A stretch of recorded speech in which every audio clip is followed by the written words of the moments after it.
On July 17, 1996, at approximately 8:31 p.m. Eastern Daylight Time, World Airlines Flight 800 exploded and crashed into the Atlantic Ocean near East Moriches, New York, 12 minutes after takeoff from John F. Kennedy International Airport on a scheduled international passenger flight to Rome via Paris. The crash killed all 230 people on board. What happened? Why did the plane crash? Stick to the end of the video to find out. Hello and welcome to Plane Crashes Explained, where we discuss some of the most mind-blowing reasons and facts behind the most heinous plane crashes. Subscribe to our channel and press the bell icon so you don't miss future updates. Without further ado, let's get straight into this. It is the third deadliest aviation disaster in American history. The National Transportation Safety Board dispatched accident investigators to the scene, arriving the next morning amid speculation that a terrorist attack caused the crash. As a result, the FBI and New York Police Department's Joint Terrorism Task Force launched a parallel criminal investigation. 16 months later, the Joint Terrorism Task Force announced that no evidence of a criminal act had been discovered and that its active investigation had been closed. Let's discuss the events of the crash. The plane, N93119, was built by Boeing in July 1971.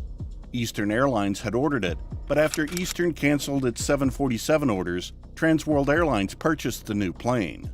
The plane had flown 16,869 times and logged 93,303 hours.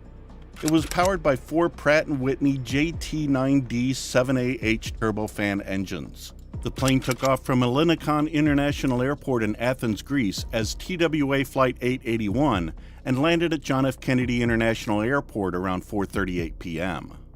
TWA 800 carried 230 passengers, including 18 crew and 20 off-duty employees, the majority of whom were crew assigned to cover the Paris to Rome leg of the flight. 17 of the 18 crew members and 152 passengers were Americans. The remaining crew member was Italian, and the remaining passengers came from various countries. The plane was refueled and the crew was changed. The new flight crew included 58-year-old Captain Ralph G. Kevorkian, who had flown for TWA for 31 years and the United States Air Force for 9 years, 57-year-old Captain Airman Stephen E. Snyder, who had flown for TWA for 32 years, and 63-year-old Flight Engineer Airman Richard G. Campbell, Jr., who had flown for TWA for 30 years and the United States Air Force for 12 years.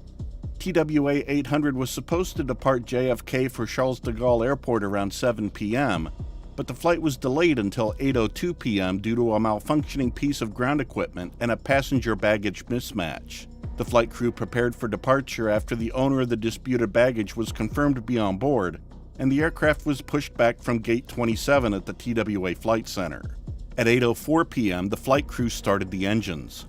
However, due to previous engine maintenance on engine number 3, the flight crew only started engines 1, 2, and 4. Engine 3 was started at 8:14 p.m., 10 minutes later.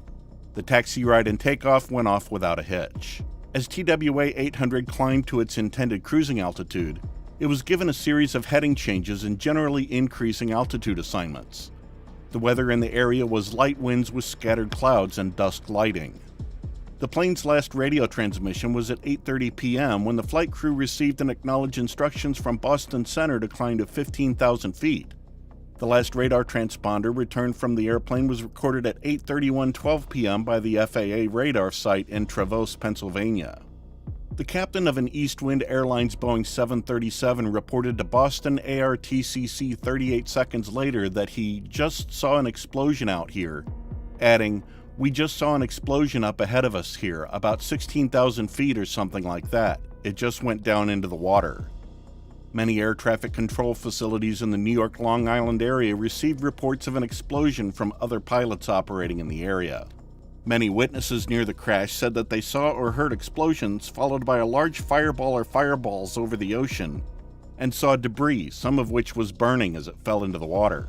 Within minutes of the initial water impact, various civilian, military, and police vessels arrived at the crash site and searched for survivors, but none were found, making TWA 800 the second deadliest aircraft accident in U.S. history at the time.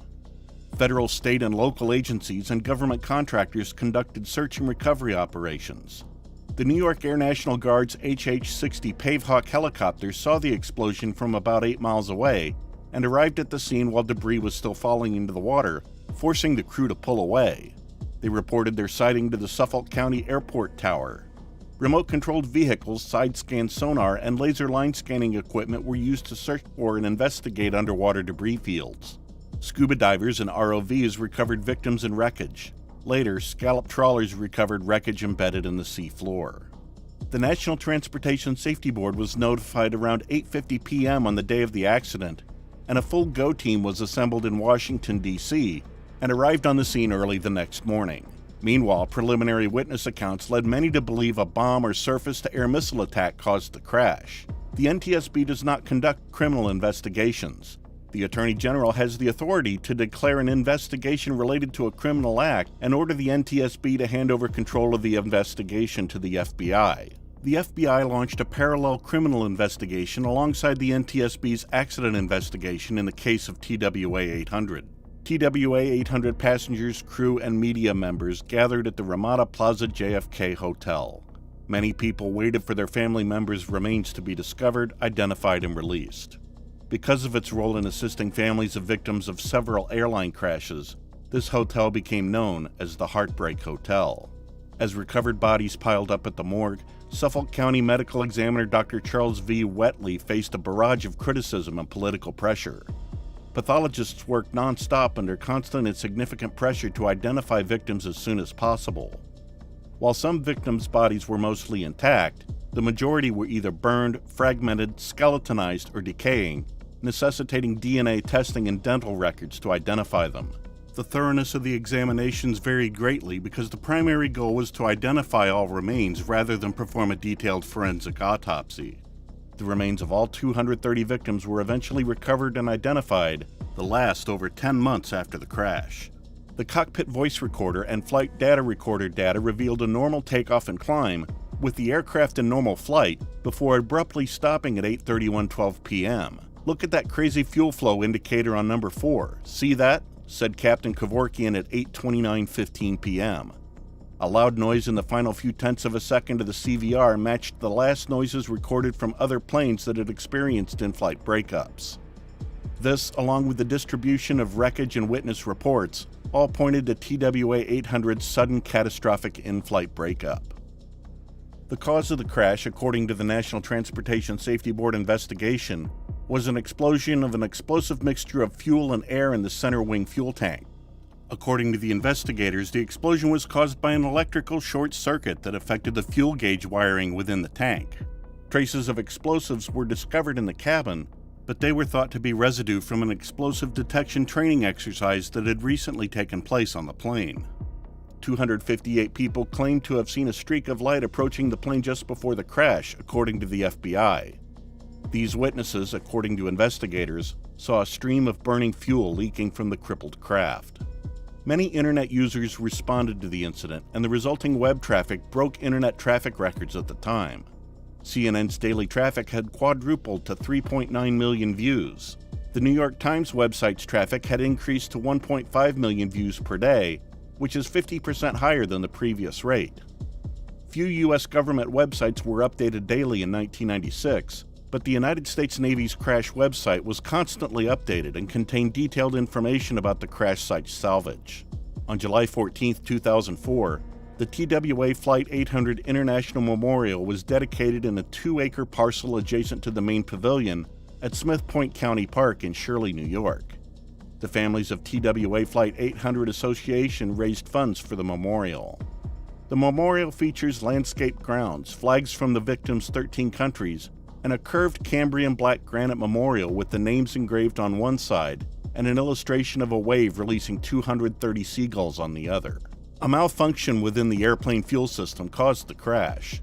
Negligence should never be tolerated, otherwise crashes like this will continue to happen and more people will die for nothing. Why are these small mistakes always neglected? Let us know in the comments section below. Did you like the video? Here are 2 more videos that might interest you. Thanks for watching. Please leave a like on the video and share it with your friends.